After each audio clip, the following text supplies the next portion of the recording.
Hello everyone, today our topic is 8155 interfacing chip.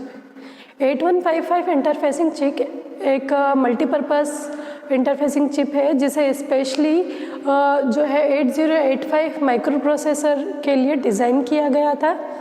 अब the 8155 is a device with to section. ये जो हमारा 8155 interfacing chip है, diagram में हम देखें तो इसके दो सेक्शन होते हैं. फर्स्ट सेक्शन क्या है हमारा 256 byte of read write memory and जो है सेकेंड सेक्शन है हमारा प्रोग्रामेबल इनपुट आउटपुट. अब ये जो है ये दो सेक्शन है, अगर फंक्शनली इनकी बात करें तो ये एक दूसरे से कैसे होते हैं, इंडिपेंडेंट होते हैं. हम ना तो ये इन प्रोग्रामेबल इनपुट आउटपुट पे इनकी डिपेंडेंसी होती है, ना इन प्रोग्रामेबल इनपुट आउटपुट की मेमोरी पर डिपेंडेंसी होती है. फिर नेक्स्ट हम देखें कि the input section include 2 8-bit parallel input output port A and B, 1 6-bit port C and a timer.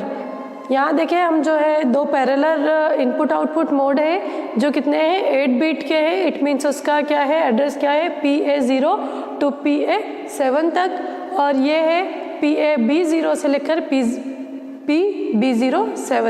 PB7 तक. इसी तरीके से जो हमारा थर्ड पोर्ट है वो है 6 बीट का, और ये क्या कर PC0 से PC5 तक का है. फिर जो है port A and B also can be programmed in a handshake mode. Each port using 3 signal as handshake signal. अब ये जो दोनों है ये दोनों पोर्ट है ये कैसे किस मोड में वर्क करते हैं, हैंडशेक मोड में वर्क करते हैं, और हर पोर्ट को 3 हैंडशेक सिग्नल मिलते हैं. अब ये 3 हैंडशेक सिग्नल कौन देगा, तो ये जो पोर्ट C है इसका वर्क क्या होता है कि इनको हैंडशेक मोड में हैंडशेक सिग्नल को प्रोवाइड करता है. नेक्स्ट है हमारा फिर कि the timer is 14-bit down counter and has 4 mode. ये जो है हमारा टाइमर ये 14-bit का डाउन काउंटर है और इसके कितने मोड होते हैं, 4 मोड होते हैं. फिर control logic, the control logic of 8155 is specially design to eliminate the need for externally demultiplexing line AD7 to AD0 and generally separate control signal for memory and input output. ये इसका जो है control logic 8015 का specially इसको किस लिए design किया गया कि जो हमें एक्सटर्नली ये जो है डाटा लाइन की ज़रूरत पड़ रही थी इसको हम क्या कर सके एलिमिनेट कर सके. फिर इसने क्या किया, जनरेट किया एक सेपरेट कंट्रोल सिग्नल को जनरेट किया किसके लिए, मेमोरी और इनपुट के लिए.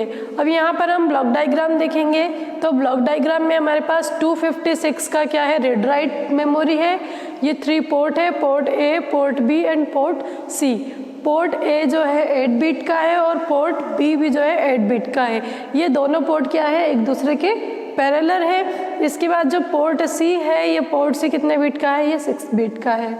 अब ये दोनों मोड क्या होते हैं, हैंडशेक, ये जो दोनों पोर्ट है ये हैंडशेक मोड में वर्क करते हैं, और इसको हैंडशेक मोड में वर्क करने के लिए जो सिग्नल मिलता है वो कहाँ से मिलता है, पोर्ट C से मिलता है.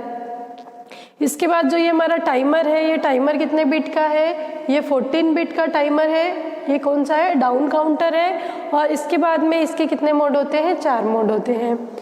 फिर यहाँ पर हमारे कुछ पिन्स हैं, जैसे ये मेमोरी में इनपुट आउटपुट देने के लिए या फिर मेमोरी में किसी एड्रेस को देने के लिए पिन है. फिर AD0 से AD7 तक ये क्या होती है, हमारी एड्रेस बस होती है जिसका वर्क क्या होता है वो एड्रेस को कैरी करती है.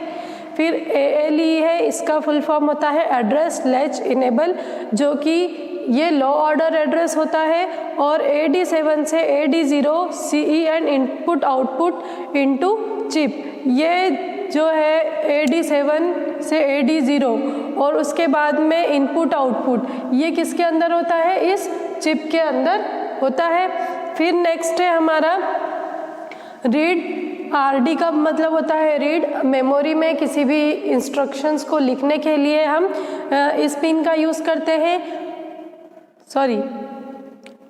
रीड के लिए हम WR का यूज़ करते हैं, और अगर मेमोरी में से किसी इंस्ट्रक्शन को हमें पढ़ना है, रीड करना है, तो हम RD इंस्ट्रक्शन का यूज़ करते हैं। फिर रिसेट है, जब भी हम क्या करेंगे, प्रोग्रामिंग को स्टार्ट करेंगे, माइक्रो प्रोसेसर को स्टार्ट करेंगे, तो हम क्या करते हैं, उसे सेट करते हैं, और अगर जो हमारा वर्क कंप्लीट हो गया है तो हम उसको वापस सेट या रिसेट करते हैं।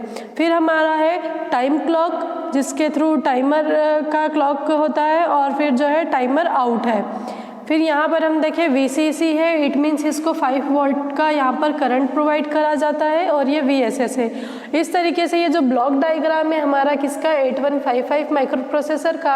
अब अगर इसे पिन डायग्राम के रूप में हम देखें तो इसमें कितनी पिन होती है, इसमें 40 पिन होती है। इट मीन्स 8155 माइक्रो प्रोसेसर का पिन डायग्राम जो होता है वो कितने का होता है, 14 पिन का होता है। अब कैसे, तो पोर्ट A0 से पोर्ट A7 तक, तो ये कितनी पिन हो गई, ये 8 पिन हो गई।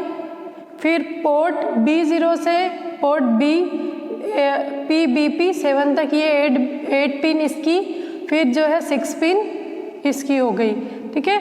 अब इसके बाद में ये 1 पिन, फिर 0 to 7 8 पिन इसकी, फिर ये है इंडिविजुअल पिन है।